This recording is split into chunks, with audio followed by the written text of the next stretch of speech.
noches, bienvenidos a este espacio de entrevistas que hace parte del sistema informativo, la nueva etapa del Canal Capital. El primer invitado para este espacio es el alcalde de Bogotá, Enrique Peñalosa, quien está próximo a cumplir sus primeros 100 días en el segundo periodo de gobierno. Alcalde, muy buenas noches, bienvenido. Buenas noches, Claudia.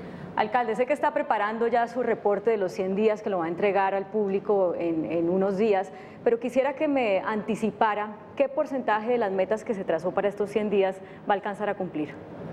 Bueno, yo generalmente no soy muy amigo de esas metas de los 100 días, sino de metas que realmente transforman la ciudad. Pero en estos 100 días hemos avanzado muchísimo en ponerle orden al caos que encontramos en esta ciudad. Y eso es lo más importante, pero también hemos, por ejemplo, reducido el robo de celulares a la mitad de lo que era el año pasado. Hemos logrado sacar una reforma con la ayuda del Consejo muy importante, una serie de acuerdos muy importantes. El Consejo de Bogotá ha sido muy valioso. Creamos la Secretaría de Seguridad. También hicimos una reforma muy profunda a la organización del sistema de salud en Bogotá. Sobre eso quiero preguntarle, porque usted ha vivido una luna de miel con el Consejo, sin duda, le han aprobado eso que usted acaba de mencionar y otras cosas, y me llama especialmente la atención lo de la salud, porque generalmente los hospitales han sido como el botín político de los concejales, y su propuesta es reducir de 22 gerentes a 4 gerentes, lo que me hace pensar que en el momento de la implementación esa luna de miel con el Consejo se podría acabar, pero quiero que le cuente a la audiencia cómo va a ser eso, o sea, cómo va a pasar de 22 gerentes a 4 gerentes sin pelearse con el Consejo. Bueno, no nos peleamos y el Consejo ayudó, porque creo que todos tienen claro que la situación de la ciudad es tan grave, el desorden tan monumental, la falta de recursos, que todos tenemos que colaborar. Yo creo que el Consejo actuó con mucha responsabilidad. Ahí hay un ahorro muy importante, no solamente por tener 4 gerentes en lugar de 22, además de muchos directivos, sino porque se puede racionalizar el proceso de compras, por ejemplo. Antes cada uno de los 22 hospitales compraba por su lado desde las sábanas, las medicinas, etcétera. Aquí hay un proceso donde se centralizan los procesos, se logran mejores precios, se controla de una manera mucho mejor y más visible para todo el mundo. ¿Ya sabe quiénes van a ser esos 4 supergerentes? No, además yo en esto le doy mucha autonomía a mis funcionarios. Tenemos un extraordinario secretario de Salud que es Luis Gonzalo Morales, con experiencia nacional e internacional, y a él simplemente yo le dije, nombramos a los mejores gerentes posibles, no podemos tener ningún criterio político. Aquí hay unos problemas de corrupción enormes, algunos de los principales problemas de corrupción por los cuales fue condenado el exalcalde Samuel Moreno fue precisamente por corrupción en el sector salud, problemas de ineficiencia y además de mala administración. En los últimos más de 10 años no se aumentó una cama en los hospitales del distrito. La gente estaba botada en urgencias. Un sábado o un domingo, la gente botada, tirada en los corredores, en el hospital de Kennedy, en el hospital de Mason. Entonces, adicionalmente, la EPS del distrito, Salud Capital, perdiendo más de 200.000 millones de pesos al año. En fin, un descalabro total. Entonces, aquí no nos podemos poner a hacer política. Aquí tenemos que nombrar a la mejor gente, con la mejor responsabilidad, y lograr que este sistema produzca una mejor salud. Por ejemplo, en la atención a los ciudadanos, como eran diferentes hospitales y eran de diferente nivel, entonces si se necesitaba mandar a un paciente de un nivel a otro, a veces tenía que pedir autorización de la EPS. Ahora ya no, el ciudadano va a poder ser atendido, si necesita un especialista va a poder ser atendido en la otra parte del mismo hospital sin que tenga que volver a pedir ningún tipo de autorización. Alcalde, ya vamos a hablar de eso que usted ya 2 veces en esta entrevista ha llamado el caos que encontró, sabemos de lo que presentó en el libro blanco, pero antes quiero seguir hablando de las lunas de miel y de las lunas de hiel, porque decíamos que está en una luna de miel con el Consejo, pero también, y por ejemplo, con el Gobierno Nacional. Hace 15 años que no venía un presidente al Palacio de Líbano y ustedes han firmado convenios en educación, en seguridad. pero hay lunas de hiel también, y una de ellas es, por ejemplo, con los alcaldes municipales, con el gobernador, que les ha parecido que como que usted no les contó, les debió haber contado que su plan de desarrollo los incluía a ellos, incluía a sus territorios, y ya han salido a decir palabras más, palabras menos. Mire, aquí el que manda en mi municipio soy yo y Peñalosa no es mi jefe. ¿Qué pasó ahí? No, de ninguna manera, tenemos muy buenas relaciones, excelentes. Anoche mismo estuvimos como 2 horas reunidos con el alcalde de Soacha y todo su equipo. Nosotros le podemos colaborar mucho a Soacha, mejorando el Transmilenio, eventualmente llevando hasta 3 líneas de Transmilenio, una por la línea del Ferrocarril del Sur, otra por una prolongación de la avenida Ciudad de Cali hacia Soacha y otra por la LO. Estamos pensando con la Secretaria de Educación, entre los colegios que vamos a construir, algunos en el límite entre Bogotá y Soacha, sabiendo que buena parte de los niños que van a ir a esos colegios, incluso la mayoría en algunos casos serán niños de Soacha, no de Bogotá. Con la empresa Acueducto vamos a hacer inversiones de más de 400.000 millones de pesos en Soacha en los próximos años para que tengan alcantarillado y acueducto de calidad en Soacha. La alcaldesa de La Calera, por ejemplo, me decía que su plan prioritario es este proyecto que tenemos para hacer un parque que va a llevar con un cable desde Usaquén, la carrera séptima, en algún lado, hacia el sendero que haremos en los cerros, hacia unos restaurantes en el filo del cerro para bajar al parque del embalse de San Rafael en La Calera. Este cable también podrá servir para transporte para muchos ciudadanos de La Calera, que podrán ir en el cable hasta el Transmilenio que habrá en la séptima. Entonces, con la alcaldesa de La Calera nos hemos reunido con el alcalde de Sesquilé también para el proyecto que tenemos de hacer los ciudadanos en Bogotá no tienen a dónde ir al campo, a dónde ir el verde, las mariposas, los saltamontes. Entonces este va a ser un parque maravilloso, parecido. Hoy visitamos el Parque Arví en Medellín. Bueno, ahí me han mencionado 3 alcaldes que están muy contentos muy buenas con los relaciones. ¿Qué pasa por ejemplo, con el de Mosquera, que es vital para el tema de ciudad? No me he reunido con el alcalde, Mosquera. pero es que nosotros que Mosquera no hemos propuesto nada. Nosotros lo que hemos dicho, yo podría hacer lo que se ha venido haciendo, que es ignorar el tema de dónde crece Bogotá y olvidarme de ese tema. Si crece en un caos como viene creciendo hacia el norte de la ciudad, porque Bogotá, la mitad del crecimiento que tuvo Bogotá el año pasado lo tuvo fuera de Bogotá, en buena medida por las restricciones que puso la alcaldía pasada al crecimiento de la ciudad. Entonces expulsó sobre todo a los ciudadanos más pobres. La mitad de las viviendas que se hicieron el año pasado en Bogotá metropolitana se hicieron fuera de Bogotá, pero más del casi 70%, 7 de cada 10 de vivienda de interés social se hizo fuera de Bogotá. Es decir, los que más están siendo expulsados son los ciudadanos de menores recursos, principalmente a Soacha. Y estamos haciendo municipios donde hay problemas, donde no hay grandes parques, no hay vías al norte de Bogotá, que es donde están yendo incluso los estratos más altos, en conjuntos cerrados de muy baja densidad, muy pocos habitantes por hectárea. No hay grandes parques públicos, no hay grandes vías, no hay transporte masivo. Y los mismos alcaldes lo han dicho, pero pareciera como que fuera una cuestión de estilo, de por qué no nos contaron primero a nosotros, no, es que para que nosotros no vamos a hacer nada. Lo que pasa con Mosquera es lo siguiente. Entonces nosotros lo que hemos simplemente dicho, como le digo, si yo ignoro el problema de dónde va a crecer la ciudad, nadie se queja, nadie está esperando que me preocupe por el futuro, pero a mí sí me preocupa el futuro. Hoy en Bogotá tenemos 2,6 millones de viviendas en Bogotá metropolitana, incluyendo los municipios aledaños. Y en los próximos 40 años es necesario construir 2,7 millones de viviendas. Es decir, hay que construir más que la totalidad de lo que hoy hay construido. Y obviamente es completamente infantil, no es serio, como se venía diciendo a veces, que se puede hacer simplemente Bogotá dentro de los límites actuales. Porque obviamente Bogotá tiene una de las densidades más altas del mundo.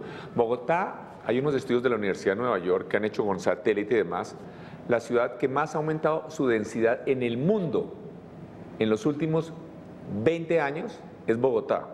Bogotá tiene las densidades más altas del mundo y además es la que más rápidamente está aumentando su densidad. No, y en eso coinciden estudios y hemos oído a expertos decirlo. Pero el tema no coinciden, porque muchas personas dicen... Los otros alcaldes dicen, yo quisiera que me hubieran contado primero a ver cómo hacíamos esto en conjunto. Nosotros no estamos proponiendo nada, nosotros no estamos, muy respetuosamente, nosotros no vamos a hacer nada en los otros municipios.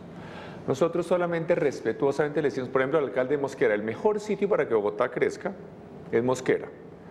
Porque Mosquera tiene unos territorios, primero que no son tierras, no son de las mejores tierras de la sabana. Por ejemplo, no hay ni siquiera un invernadero.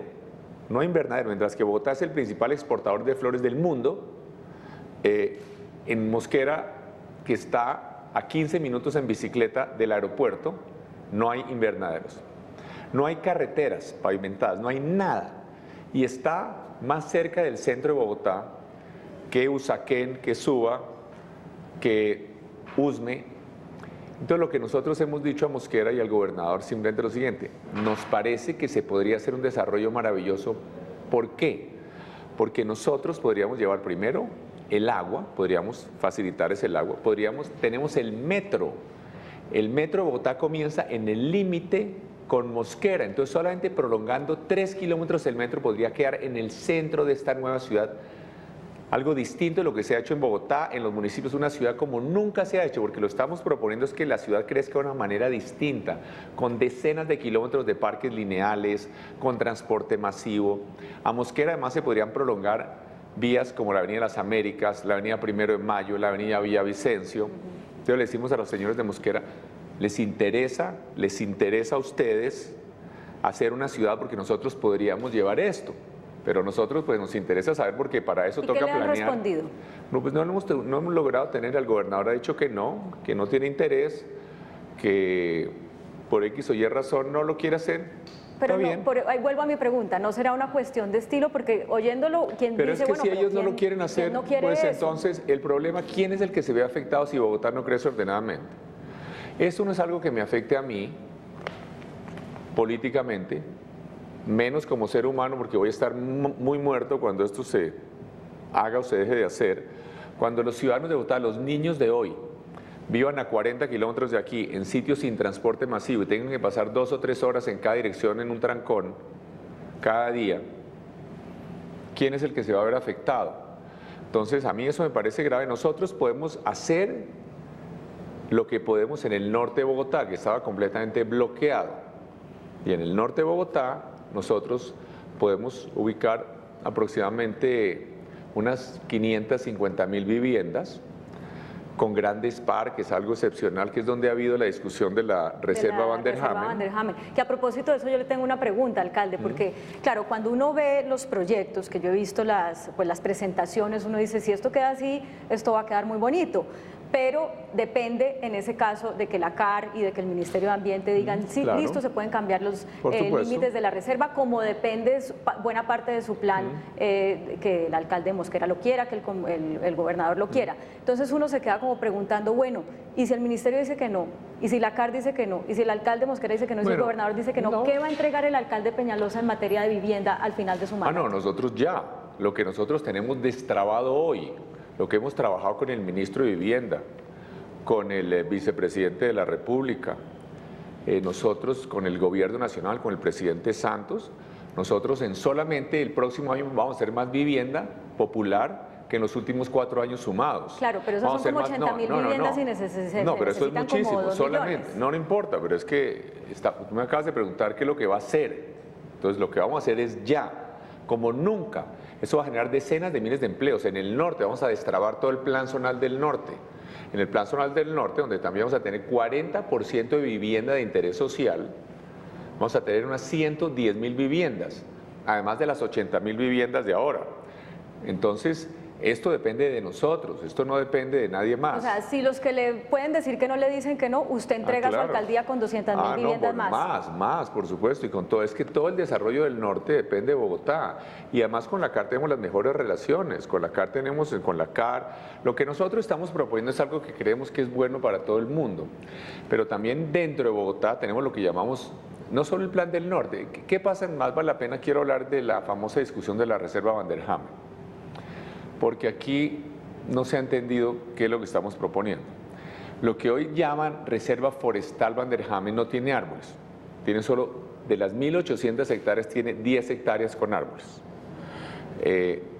Entonces lo demás, lo que hay es vacas, hay edificios, hay barrios, no hay absolutamente ningún bosque, ni hay humedales como algunas personas creen, ni hay quebradas, ni hay, en fin. Entonces, lo que nosotros, y además lo grave es que esto cuesta billones de pesos, que nadie sabe quién va a pagar, si había que comprar. Entonces, lo que nosotros estamos proponiendo es modificar la reserva, que quede una parte importante de lo que hoy es la reserva, que insisto, no tiene árboles ni nada, y además tiene algo muy grave, porque la reserva actual no conecta a los cerros con el río, está separada, tiene un pedazo de ciudad que la atraviesa por la mitad. Y entonces nosotros estamos proponiendo algo que es mucho mejor, más verde. Estamos proponiendo como 1.500 hectáreas de verde en el norte de Bogotá, que es 15, hoy Bogotá solo tiene un gran parque, que es el Parque Simón Bolívar. El Parque Central Simón Bolívar tiene 100 hectáreas. Lo que nosotros estamos proponiendo al norte son 1.500 hectáreas. 1.500 hectáreas de verde, 15 veces el Parque Simón Bolívar, en solamente un terreno de 6.000 hectáreas. Fuera de eso, hoy el problema más grave ambiental del norte es que la autopista se hizo hacia el año 1959, la autopista norte, por la mitad del humedal de Torca Guaymaral. Nosotros vamos a elevar la autopista en unos puentes para que se reconecte el humedal de Torca Guaymaral. A diferencia de la reserva Van der Hamen, que no tiene conexión entre los cerros y el río, nosotros vamos a hacer conexiones verdes que van a conectar desde los cerros al río, unos parques maravillosos, unos parques con árboles, con pájaros, etc. Entonces, creemos que esto es mucho mejor para el medio ambiente. Además hay otra cosa, pero para el medio ambiente, además esto es mucho mejor. Nosotros necesitamos, si Bogotá, digamos, aunque esto es muy poco para lo que necesita Bogotá en su crecimiento, en estas 5.000 o 6.000 hectáreas pueden vivir 1,5 millones de habitantes. Si este 1,5 millones de habitantes no pueden vivir ahí, ¿qué pasa? Pues se van a ir 30 kilómetros más al norte, porque es que el norte de Bogotá no es el norte de la ciudad. Ya la ciudad creció, en Chía, en Cajicá, hay cientos de miles de viviendas. Entonces, estos ciudadanos irían, en vez de ocupar 5.000 o 6.000 hectáreas con transporte masivo por todos lados, porque habría 5 troncales de Transmilenio, el metro, etcétera, se van a ir 30 o 40 kilómetros más lejos, sin transporte masivo, a ocupar no 5 o 6.000 hectáreas de sabana, sino 20 o 25.000 hectáreas de sabana. Y entonces, hemos oído decir el calentamiento global sería terrible. Fuera de eso hay otra cosa, la reserva Van der Hamen hoy está bloqueando todas las vías de Bogotá al norte. No permite que se pueda hacer la Boyacá al norte, la avenida Boyacá al norte. No permite que se haga la avenida longitudinal al norte. No permite que se haga la avenida Ciudad de Cali al norte. No permite que se haga la conexión desde Cota a la 170. Entonces, de todas maneras, es crítico hacer unas modificaciones a la reserva porque Bogotá al norte está completamente embotellada. Yo creo que no hay un solo ciudadano en Bogotá que no haya sufrido de haber estado horas y horas en trancones al norte porque no hay suficientes vías.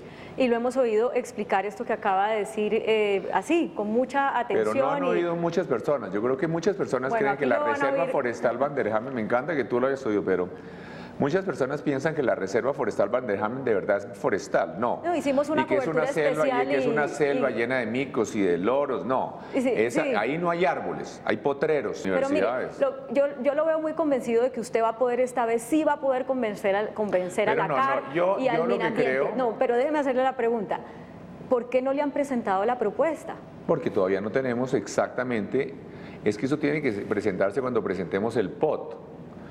Hasta que presenten, sí, o sea, claro, hasta cuando como presentemos, octubre, ¿por qué? noviembre. Porque la reserva, esto se creó cuando se hizo el POT, cuando presentemos el POT, se presentará también las modificaciones a la reserva, a la CAR y demás, y entonces en ese momento nosotros creemos que esto es mucho más ambiental, genera mucho más verde, genera viajes mucho más cortos, consume menos energía, menos calentamiento global, más uso de transporte masivo. Pero entonces permítame preguntarle una cosa, alcalde. Pero además hay una cosa, si no lo aprueban, listo, mi función, estoy en una democracia. mi función, mi responsabilidad. Yo podría, insisto, ignorar todos esos temas de la Bogotá futura y nadie me va a reclamar porque la gente está preocupada es con el cómo tapamos los huecos, ¿no? Y además seguimos hablando tonterías a veces de que es que vamos a hacer la ciudad simplemente densificando la ciudad actual, poniendo más edificios donde la ciudad ya existe. Es bueno recordar, la Universidad de Nueva York también hace un estudio, decía que Bogotá es una ciudad pésima para densificar porque 6 de cada 10 viviendas en Bogotá, 6 de cada 10 viviendas, ni siquiera tienen una vía de 18 metros de ancho, que es lo que ellos consideran necesario para que funcione bien el transporte público, cerca. Es decir, 6 de cada 10 viviendas en Bogotá están a más de 650 metros de una vía de 18 metros de ancho. O sea que Bogotá no solamente ya es muy densa, sino que no tiene las condiciones para densificarse. Estoy haciendo unas cuentas, porque usted dice, lo presentamos la propuesta para cuando presentemos el POT. Eso es como octubre, noviembre, ¿cierto? Mientras que el Consejo lo discute y todo ese tiempo, pues ya usted va a cumplir más o menos 2 años, estaría cumpliendo como 2 años de gobierno, y mientras que se hacen contratos y etcétera, eso no lo vamos a ver en esta administración del alcalde No, claro, Peñalosa. estamos hablando... Hay cosas que sí, hay cosas que sí vamos a ver. Por ejemplo, lo que yo dije, ya tenemos destrabado para el año entrante más de 80.000 viviendas, además con subsidios que el gobierno nacional nos va a ayudar para hacer vivienda social como nunca en los últimos años se había hecho en Bogotá, más de 4 veces lo que se había hecho en toda la administración pasada. Sí, vamos a hacer en solo un año, vamos a hacer más de 4 veces lo que se hizo, pero además de eso estamos en el Plan Zonal del Norte. El Plan Zonal del Norte, eso también ya lo vamos a destrabar y esto no tiene nada que ver con la Reserva Van der Hamen ni con nada de esto. Entonces esto ya está listo, donde va a haber más de 110.000 viviendas. Esto es enorme. Lo que le quería preguntar, alcalde, es lo siguiente, porque eso está también planteado en el plan de desarrollo, que es en el que en este momento usted pues, va a tener que presentar también, y cuando uno lo ve, vuelve y dice, no, pues aquí hay cosas muy interesantes, que se ven muy bien aquí escritas en el papel y en los dibujos, pero realmente son cosas planteadas para unos escenarios futuros y que toman mucho tiempo, trámites, cosas muy complejas. Entonces yo me hacía la pregunta, bueno, el alcalde Peñalosa está planteando eso para que qué porcentaje de lo que plantea queda hecho en su administración y estará pensando en una futura reelección para terminar o cómo va a ser el gran porcentaje que no va a alcanzar a hacer en su administración. Las ciudades... Vamos a dejar muchas cosas hechas y en construcción, muchas. Vamos a dejar muchas grandes vías en construcción. El metro va a estar a punto de terminarse. Vamos a ¿De dejar... terminarse o de empezar? De terminarse. Cuando salgamos va a estar a punto de terminarse. El metro, nosotros terminamos nuestro periodo. Yo termino mi periodo de alcalde el 31 de diciembre del año 2019 y el metro comienza a funcionar a mediados del año 2020. O sea que 6 meses después.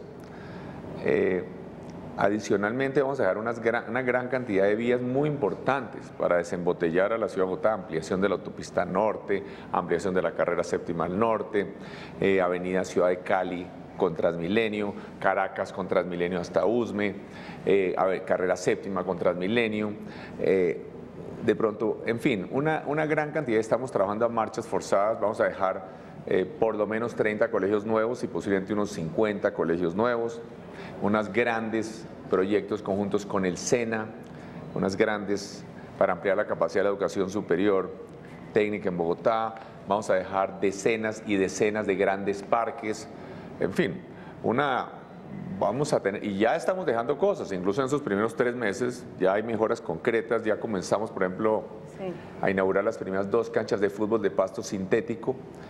Creemos que las canchas de fútbol de pasto sintético iluminadas son tan importantes para un barrio casi como una estación de policía, como un CAI, porque ahí los jóvenes tienen actividades para hacer, pueden usarlos 24 horas al día estas canchas sin que se dañen, no es que si llovió, que si no llovió.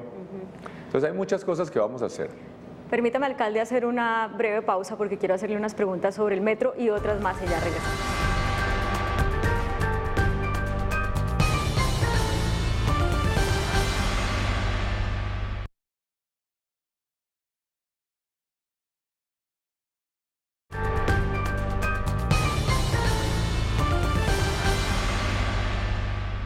Continuamos en esta entrevista con el alcalde de Bogotá, Enrique Peñalosa. Le quiero preguntar sobre el metro, pero veníamos hablando de Reserva Van der Hamen, esto tiene que ver con planeación y no quiero dejar suelto un tema que sabemos que usted tiene que definir si está o no impedido su secretario Andrés Ortiz para tomar decisiones respecto a la Reserva Van der Hamen.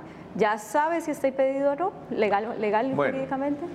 No, mira, lo que es importante es aclarar qué es lo que tiene Andrés Ortiz.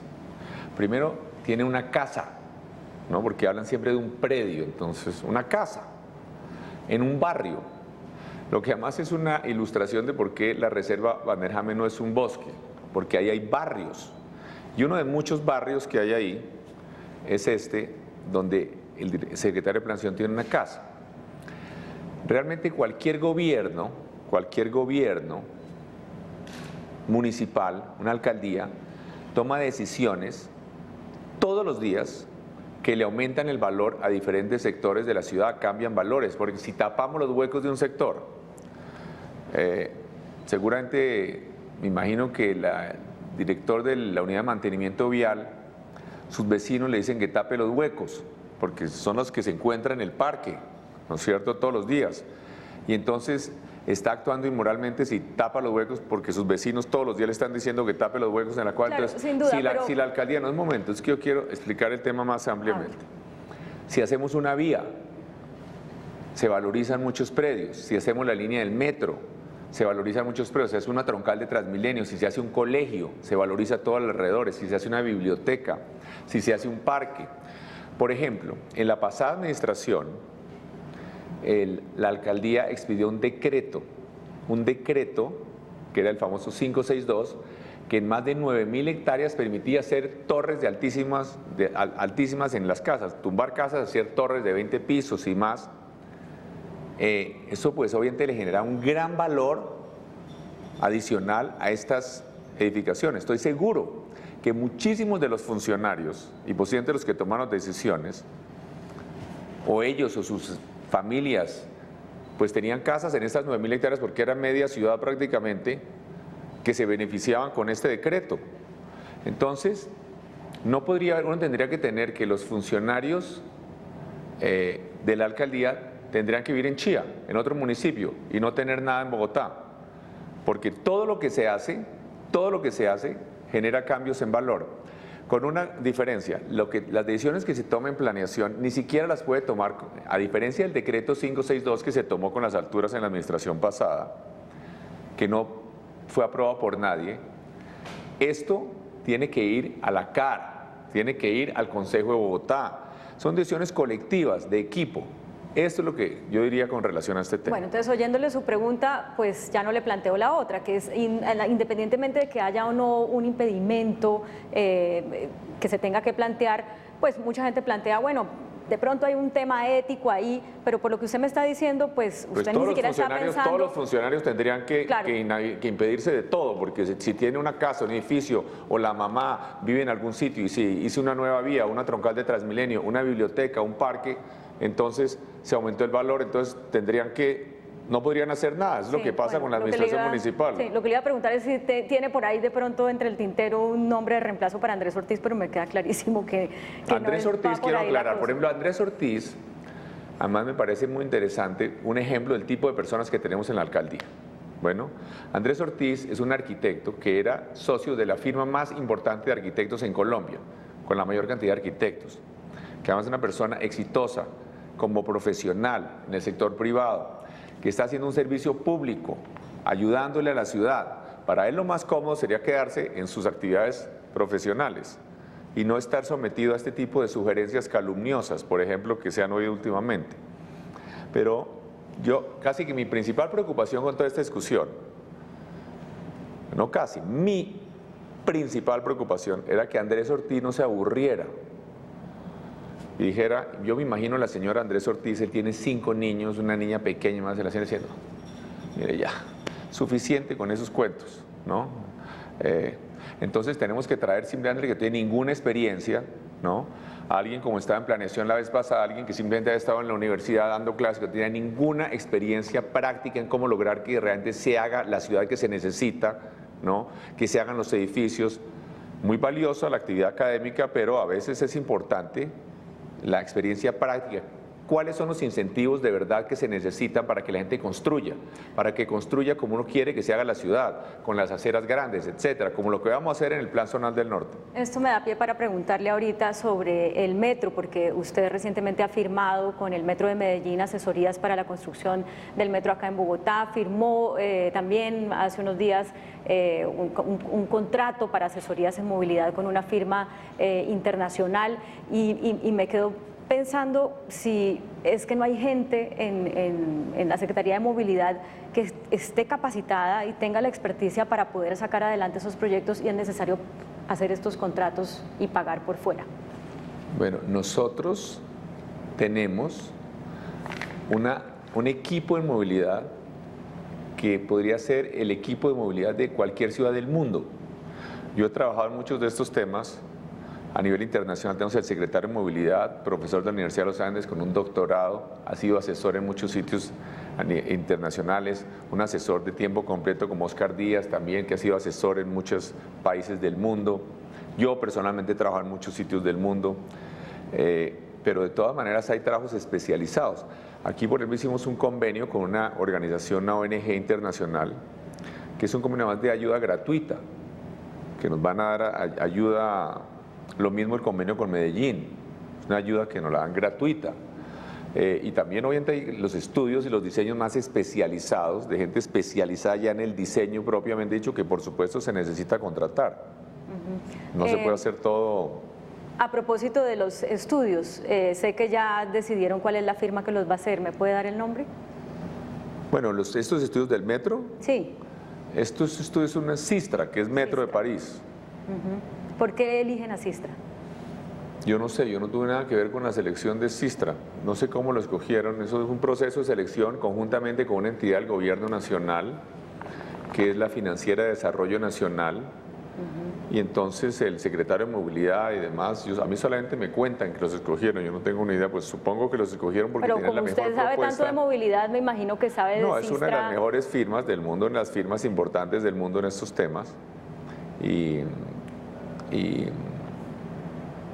por supuesto son muy buenos, pero seguramente habría otras también muy buenas, pero me imagino que eso tiene que ver con qué es lo que ofrecían, cuánto costaba, en fin.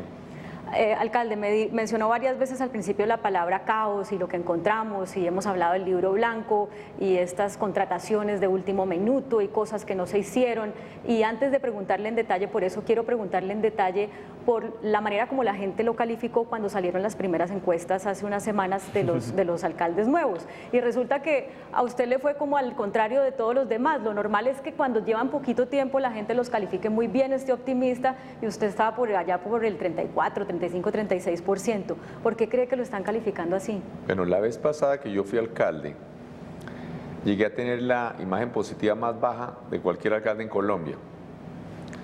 Tuve 18% positivo, casi que en imagen negativa solo me ganaba los guerrilleros de la FARC o algo así. Y terminé con la imagen positiva más alta que ha tenido cualquier alcalde en la historia de Bogotá. Pero a mí lo que me preocupa es cómo va a quedar la ciudad hacia el futuro, si estamos haciendo lo correcto.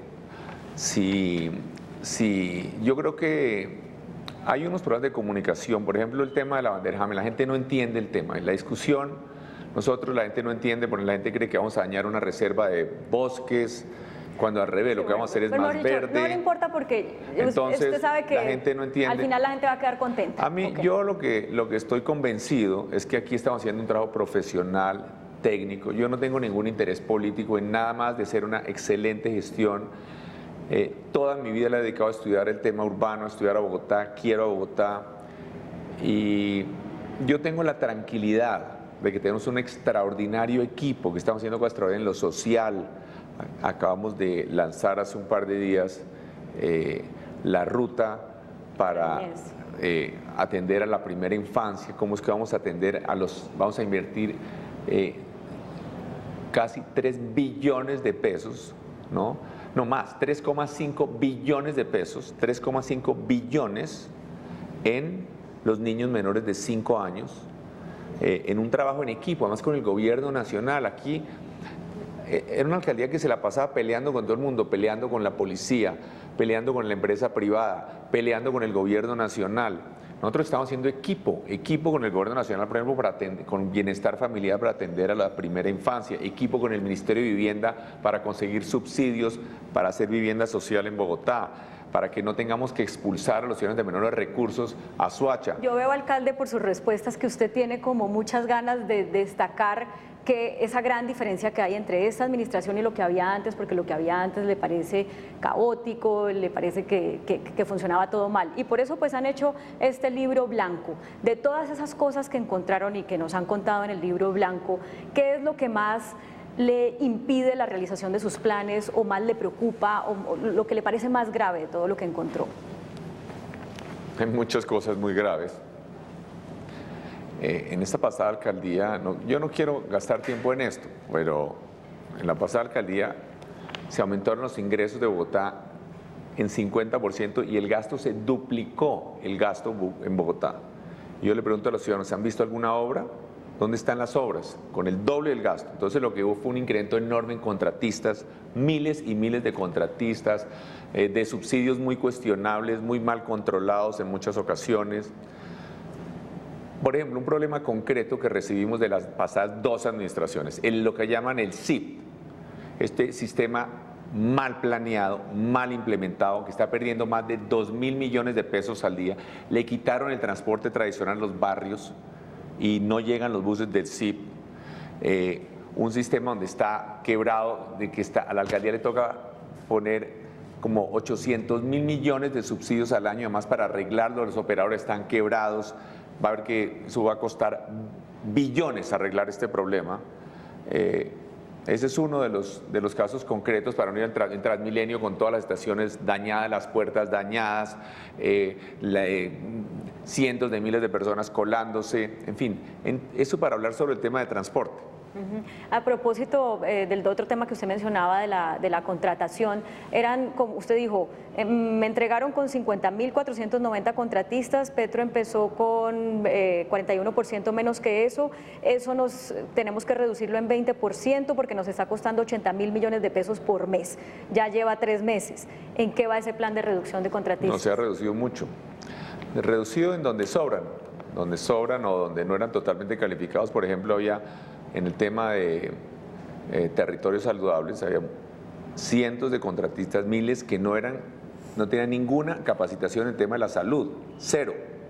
Entonces, por ejemplo, este tipo de contratistas, por supuesto, no es lo que se necesita para hacer un trabajo en salud. Pero hay alguna cosa, o sea, hay un porcentaje ya que usted diga de ese 20% que tenemos que reducir. No, en cada entidad, lo que nosotros tenemos que tener aquí, no puede haber una despreocupación total con el tema de costos. Los ciudadanos pagan impuestos con mucho esfuerzo, hay que tener mucho cuidado cómo se gasta el dinero para que rinda al máximo.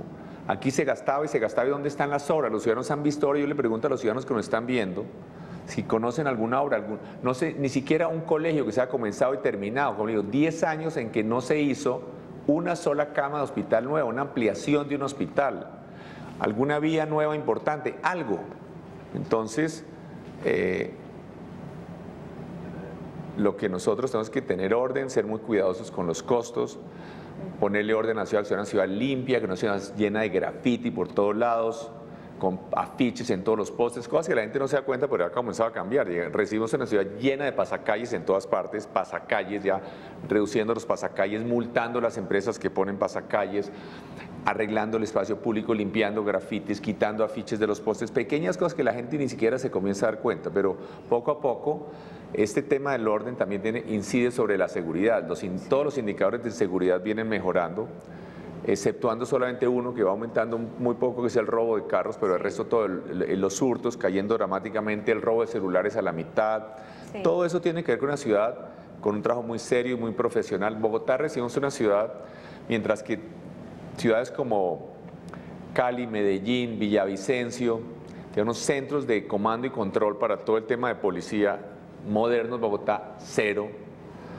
Tienen más cámaras que Bogotá.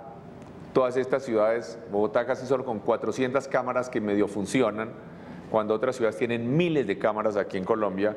Entonces, todo eso es lo que vamos a arreglar y vamos a mejorar. Alcalde, ¿en qué va el plan con la ETB para venderla o buscarle un socio? ¿Qué se ha adelantado desde que hicieron el anuncio de que la ETB no estaba en las condiciones en que... No, pero el tema de que la ETB son cosas separadas, que se venda o no se venda, y que la ETB, por ejemplo, el año pasado perdió decenas de miles de millones de pesos. Ese es un problema, que se venda o no se venda, ese hecho es que está perdiendo dinero. La gente a veces se le olvida que estas empresas públicas pierden dinero. Por ejemplo, el presidente Gaviria trató de vender Telecom, y en esa época se decía que Telecom valía unos 5.000 millones de dólares. Puede que valía 4.000, 3.000, pero 10 años después al presidente Uribe le tocó entregar Telecom gratis, no venderla, sino regalarla o entregarla a Telefónica, a Movistar, solamente a cambio de que Movistar se hiciera cargo del pasivo pensional, porque había perdido dinero. Entonces, aquí la pregunta es la siguiente, sobre si se vende o no se vende. Digamos, hay 7 de cada 10 niños en Bogotá, en la educación pública, están estudiando en jornada media. 7 de cada 10. Uno le puede decir a esos niños y a los que están naciendo hoy y a los que van a nacer en los próximos 10 años, ¿sabe qué? Nosotros tenemos la plata con que podríamos hacer los colegios para que haya jornada completa, pero más bien vamos a invertir esa plata en comprar una empresa de teléfonos que de pronto produce utilidades, y entonces de pronto para sus hijos o sus nietos de pronto sí va a haber jornada completa. O por ejemplo hay zonas de la ciudad completamente embotelladas, totalmente embotelladas. Digamos, alguien que viva en Bosa, hacia el sector de El Recreo, por ejemplo, toma un taxi en la avenida El Dorado y dice, por favor lléveme a mi barrio, y el taxi le dice, no, porque si yo voy allá me va a demorar 5 o 6 horas yendo y volviendo. Entonces nosotros le vamos a decir, ¿sabe qué? Tenemos los recursos para hacer la avenida Ciudad de Cali como debe ser, con troncal de Transmilenio, hacer la avenida Tintal, hacer la avenida Alsacia, desembotellar. Pero ¿sabe qué? En vez de hacer esa vía vamos a comprar una empresa de teléfonos que de pronto da utilidades. Y si de pronto da utilidades, entonces esa vía, pues a usted tal vez no se la podemos hacer, pero con esas utilidades que de pronto da, tal vez dentro de 10 o 20 o 30 años, entonces le hacemos la vía. Con otro problema, que hay muchas cosas que si no las hacemos ahora, después ya no se pueden hacer, porque todavía es posible, por ejemplo, tumbar muchas edificaciones para ampliar vías. No son todavía tan costosas, pero donde haya edificios de 20 pisos en los bordes, ya después esa vía se quedó angosta para siempre, ya no se puede ampliar. Alcalde, oyéndolo me hace acordar de algo que me dijo hace unos días una académica de la Universidad Javeriana, planteando como esta supuesta pelea entre la izquierda y la derecha, porque salieron los gobiernos de izquierda y llega otro que no tiene esa ideología, y queda usted más o menos enmarcado como que está en lo contrario que vendría siendo la derecha. Y me decía esta académica, creo que no conozco a un gobernante más de izquierda que el propio Peñalosa por el tipo de cosas que plantea, pero bueno, la situación es esa, hay una coyuntura como de que se acabó la izquierda y llegó otra cosa. La izquierda, nosotros vimos peleas de izquierda muy fuertes, por ejemplo, Transmilenio es algo de izquierda. Darle eso no es común en muchos países del mundo, que nosotros digamos, si los ciudadanos son de verdad iguales, un bus con 100 pasajeros tiene derecho a 100 veces más espacio en la vía que un carro con 1. Claro, entonces, pero cuando uno puede decir Peñalosa es de izquierda. Es que, por eso yo iba a decir, es que eso de izquierda y derecha tiene un significado para cada cual que lo dice. Entonces, si izquierda es trabajar para que haya una sociedad más igualitaria, que le dé prioridad a las necesidades de los más pobres, incluso afectando a los ciudadanos de ingresos altos. Por ejemplo, en el caso de Transmilenio, le iba a decir el ejemplo, cuando los carros de lujo están en un trancón y no se mueven, y pasa el Transmilenio a toda velocidad al lado, ¿eso es izquierda? No, y nos acordamos de sus medidas en la primera administración con el Country Club, por favor. O, por ejemplo, convertir los campos de polo del club más exclusivo de Colombia en un parque, pero eso es lo de menos. Yo diría más importante es, por ejemplo, quitar los carros de las aceras para hacer respetar a los peatones, a los que se mueven en silla de ruedas. ¿Quiénes son los que caminan en Bogotá? Son los ciudadanos, en la mayoría de los ciudadanos de menores recursos. Ojalá que todos caminaran. Pero le planteo esto por lo siguiente, porque queda usted en esta pelea con las anteriores administraciones y específicamente con la UNA, o en esta discusión, o como lo quiera llamar, queda usted como en la antítesis, y la antítesis es derecha. Y cuando a eso se le suma, por ejemplo, que ha habido denuncias de que hay defensores de derechos humanos que están siendo de nuevo asesinados y el alcalde Peñalosa no se pronuncia, o que el país está haciendo una transición hacia la paz porque hay dos procesos, uno en curso y otro que se va a abrir, y no vemos, digamos, de manera vehemente al alcalde Peñalosa hablando de cuáles son el plan de Bogotá para el posconflicto. Entonces la gente dirá, no, Peñalosa no está pensando en paz, ni le importa esta coyuntura nacional, está en otro cuento. Yo quiero que usted me hable de eso. No, eso no es cierto. Primero, yo siempre he respaldado las negociaciones, incluso cuando estuve en campaña presidencial. Llegué a decir algo que nadie dijo, y era que respaldaba tanto el proceso que incluso ratificaría a los negociadores. Yo además no creo que esos temas deban ser de política. Esas son políticas de Estado que, independientemente de quién sea el gobernante, es como las relaciones internacionales, deben mantenerse.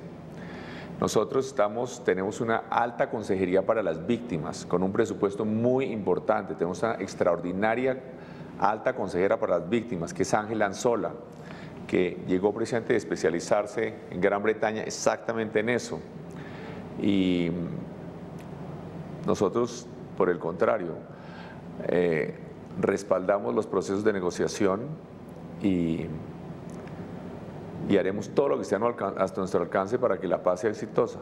Tengo dos preguntas finales y una tiene que ver con algo que acaban de lanzar, que es el plan Leer es Volar, para aumentar de 2,5 a 3 libros por año per cápita, leídos. Quiero saber cuáles son los 3 libros que usted se va a leer este año. Bueno, yo estoy leyéndome en este momento un libro maravilloso sobre un personaje de la independencia de los Estados Unidos que se llama Alexander Hamilton, que venía de un origen muy, muy humilde, de una mamá que incluso fue acusada casi de prostituta en una isla del Caribe y demás, y con su esfuerzo llegó a ser uno de los grandes líderes de la independencia, y desde el comienzo opuesto, por ejemplo, a la esclavitud. Bueno, un libro que tengo que leer no es el tuyo, Claudia. Ah, bueno, qué bueno. De cómo aprender a perdonar. ¿Qué otros libros? Pero sí va a llegar el alcalde Peñalosa a leer al menos 3 libros este año. Yo siempre ¿o no estoy leyendo, siempre estoy leyendo algún libro, o varios al tiempo generalmente. Bueno, no era para acorcharlo, pero no, es que tenía no, yo estoy leyéndome curiosidad. permanentemente, no es corcho, no es ningún problema, yo siempre estoy leyendo algún libro. Una última pregunta, alcalde, y tiene que ver con el Canal Capital, porque desde que acepté esto que yo veo como una oportunidad para hacer un periodismo al servicio de la ciudadanía, mucha gente ha llegado a mí a decirme cosas como la siguiente: palabras más, palabras menos. Pero usted va a hacer lo mismo que hacían antes, que el Canal Capital era para hacerle publicidad al alcalde. Y yo respondo: tengo que decir que yo jamás vi el Canal Capital antes, y yo no tengo argumentos para decir si las críticas son bien o mal fundamentadas. Pero lo que sí pero tengo claro… sí deberías mirarlo. Ahora, pues ahora en adelante, por mirar supuesto. lo que hacían antes, no, para que pero vieras. déjeme decirle, pero lo que yo decidí al tomar este ofrecimiento que me hizo el gerente Darío Montenegro fue: yo quiero hacer algo que le sirva a la gente, pero yo quiero tener independencia editorial, y por eso lo pedí que quedara expresamente en mi contrato lo de la independencia editorial. Debo decir que en este mes largo que llevo ahí, nadie me ha llamado de aquí en honor a la verdad, a decirme, a quejarse, a nada, pero realmente apenas hoy estamos empezando esta nueva etapa del canal. Y quiero preguntarle, alcalde, si usted se compromete conmigo y se compromete con la ciudadanía a que la independencia del canal, independencia editorial del Canal Capital será respetada. No, tú tendrás, por supuesto, independencia editorial. ¿Qué quiere decir esto? Editorial que el Canal Capital también está para promover los proyectos que tiene la alcaldía, los valores que queremos. Ahora bien, claramente no es para el alcalde, pero una cosa es lo que hace un periodista, que tiene toda autonomía, plena autonomía para hacer lo que quiera y entrevistar a quien quiera, como quiera, pero una alcaldía promueve cierta manera de vivir, queremos promover ciertas cosas. Es distinto a lo que hacía en la alcaldía pasada, que era un instrumento para elogiar al alcalde como persona. Más aún, en todos los canales regionales incluso le dan un apoyo muy especial. Yo veía por lo menos cada rato a Sergio Fajardo siendo entrevistado, pero para que contara qué es lo que estaban haciendo, no para hacerle ninguna pregunta incómoda nunca, en Teleantioquia. Pero lo que había en Canal Capital era terrible, era una máquina dedicada exclusivamente a elogiar al alcalde y la administración. Lo que yo sí creo que el Canal Capital también tiene que hacer es, no el alcalde, pero sí los proyectos que nosotros queremos impulsar, ¿no? Por ejemplo, que la gente haga más deporte, que lea más, por ejemplo, campañas contra el machismo. En ese sentido, es un instrumento, es decir, una alcaldía no es para hacer vías, una alcaldía ni siquiera es para hacer parques. Lo que estamos tratando de hacer es una manera distinta de vivir, en donde el conocimiento sea una fuente de felicidad, donde nuestras niñas no queden embarazadas. Tuvimos más de 400 niñas menores de 14 años que tuvieron bebé el año pasado. Entonces, que logremos que ojalá que nuestras mujeres tengan a sus hijos después de los 25, si fuera posible, que pudieran estudiar más, trabajar más. Entonces, todas estas cosas también, que la gente haga más deporte, haga más música. Entonces, en ese sentido es la única intervención que nosotros queremos, que el Canal Capital promueva estos valores que nosotros queremos impulsar, pero no en tu actividad periodística, pero sí en otros programas posiblemente. Y en ese sentido pues estamos totalmente sintonizados, servirle a la gente para que la gente viva mejor en la capital. Lo que sí puede estar absolutamente segura es que el Canal Capital no es para servirle al alcalde. Y es importante que el Canal Capital también sirva para dar las discusiones que a veces no favorecen al alcalde, pero que la ciudadanía necesita escuchar los pros y los contras y las diferentes visiones acerca de esas discusiones que ya han llegado y que seguirán llegando, alcalde. No tengo ningún problema. Muchas gracias por este tiempo y buena suerte. Nos volveremos a ver seguramente aquí al aire en el Canal Capital. Muchas gracias. Gracias, Claudia. Muy buenas noches.